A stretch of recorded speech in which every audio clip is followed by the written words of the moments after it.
ధర్మేంద్ర ప్రధాన్ తన విద్యాశాఖ మంత్రి పదవికి రాజీనామా చేసిండు. ఈ నేపథ్యంలో మన స్టూడియోలో ఇద్దరు సామాజిక ఉద్యమకారులు ఉన్నారు. ఒకరు టీవీపీఎస్ తెలంగాణ రాష్ట్ర కార్యదర్శి స్కైలాబాబు గారు. నమస్తే అండి. నమస్కారం. అదేవిధంగా వీసీకే అధికార ప్రతినిధి తెలంగాణ శ్యామ్ ఉన్నారు. నమస్తే శ్యామ్. స్కైలాబ్ గారు, మీరు చెప్పండి, ధర్మేంద్ర ప్రధాన్ రాజీనామా బాధ్యతాయుతంగా తను చేసిందిగా చూడొచ్చా, లేదంటే విద్యార్థుల పోరాట విజయంగా చూడొచ్చా? విద్యార్థుల పోరాట విజయంగా చూడాలి. ఎందుకంటే బాధ్యతాయుతంగా చూడాల్సి వస్తే 22 మంది విద్యార్థులు చనిపోయినప్పుడు 22 లక్షల మంది విద్యార్థుల భవిష్యత్తుతో చెలగాటం ఆడినప్పుడే అప్పుడే రాజీనామా చేయాల్సి ఉండే. అప్పుడే చేసి ఉంటేనో బాధ్యతాయుతంగా అయ్యేది. కానీ వందలాది మంది విద్యార్థుల తలలు పగలగొట్టి కాలు రెక్కలు ఎరుగొట్టి క్షతగాత్రులను చేసి తీవ్రమైనటువంటి నిర్బంధాన్ని, క్రూరత్వాన్ని, పైశాచిక ఆనందాన్ని పొందినటువంటి ప్రభుత్వం ఇప్పుడు బాధ్యతాయుతమైంది అనేటువంటి దానికి అర్థం లేదు. ముమ్మాటికి సోనం వాంగ్చుక్ చేసినటువంటి ఆమరణ నిరాహార దీక్ష, ఢిల్లీలో రాజుకున్నటువంటి విద్యార్థి యువతరం యొక్క గర్జించినటువంటి తీరు, దేశం మొత్తాన్ని అలుముకున్నటువంటి తీరు, అన్ని రాష్ట్రాల రాజధానుల్లో సాగినటువంటి పోరు, అదేవిధంగా మధ్యతరగతికి ఉన్నటువంటి వాళ్ళు సుప్రీంకోర్టు న్యాయమూర్తులతో సహా, సినీ ఇండస్ట్రీలో ఉన్నటువంటి ప్రముఖులతో సహా అనేక మంది క్రీడాకారులు, అనేక మంది ప్రముఖులు, మేధావులు, ప్రతిపక్ష పార్టీలు అందరినీ కదిలించినటువంటి ఒక మహోద్యమం అనేటువంటిది ఈ ఉద్యమం.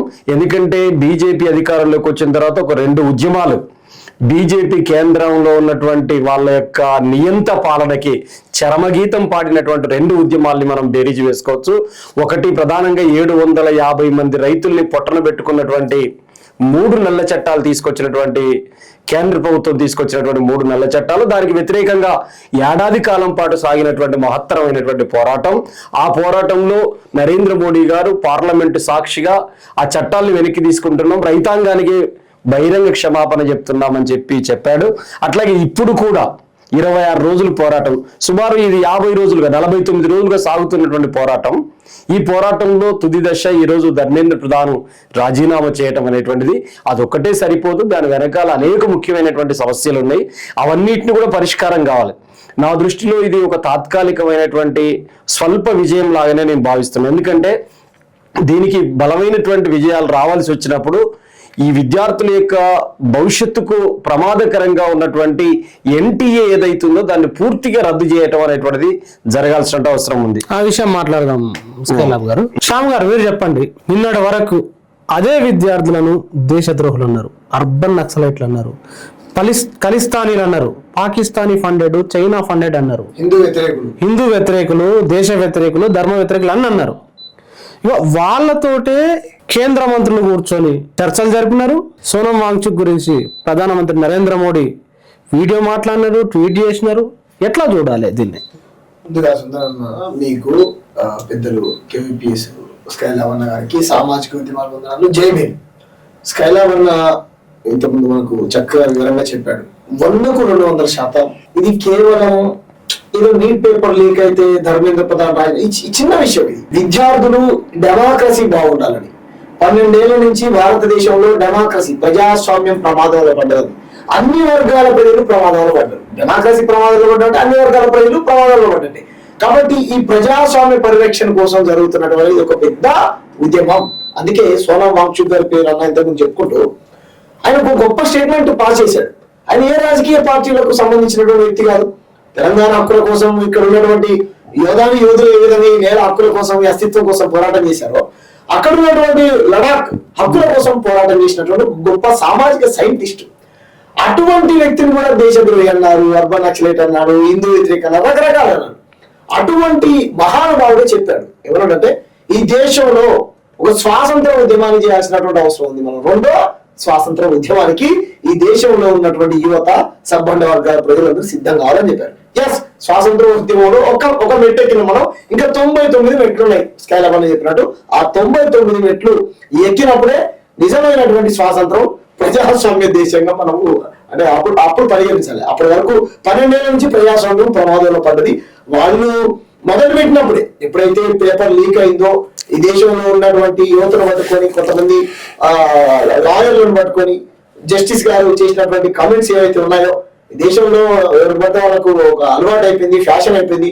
పోరాటం చేసేటువంటి సామాజిక కార్యకర్తలను అవమానించడం, చదువుకున్నటువంటి వ్యక్తుల్ని దొంగ సర్టిఫికెట్లు తీసుకొచ్చిన అని రకరకాల బ్లాక్ మెయిల్ చేస్తా ఉన్నారని వ్యవస్థని కించపరచడం ద్వారా వచ్చింది. దొంగ సర్టిఫికెట్లు తెచ్చుకున్నది పెద్ద ఆయన, ఆ సార్ గత మీద వద్దు అందరికీ తెలుసు, నాకు తెలుసు.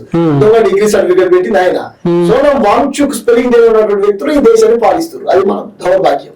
సోనం వాంగ్చుక్ స్పెల్లింగ్ తెలియదు కాబట్టి మనమేమంటున్నాం అంటే నువ్వు రాగానే మేము చెప్పారు ఏమంటే మంచి ఉద్యమాలు లేవనెత్తారు, మంచి అంశాలు లేవనెత్తారు.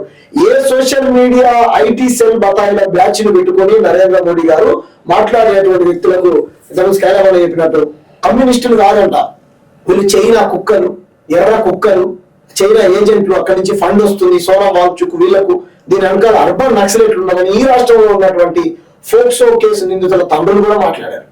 ఎందుకు గొప్ప మేధావిని అనేటువంటి వ్యక్తి రఘునందన్ సార్ ఆయన కూడా మాట్లాడారు.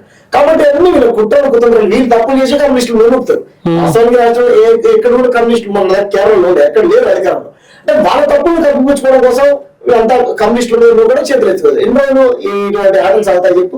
కాబట్టి విద్యార్థులు, దేశభక్తులు, భగత్ సింగ్ ప్రశ్నించిన వాళ్ళు అర్బన్ నక్సలైట్లు, ప్రశ్నించిన వాళ్ళు దేశద్రోహులు. ఈ దేశం మాదని నా ద్రోహులు ఎవరో వాళ్ళు చెప్పాలి కదా. ఈ దేశం మాది కదా, ఈ దేశం మేము బాబాసాహెబ్ అంబేద్కర్ బిడ్డలం, ఈ దేశం మాది, ఈ దేశం మూలవాసి నేను.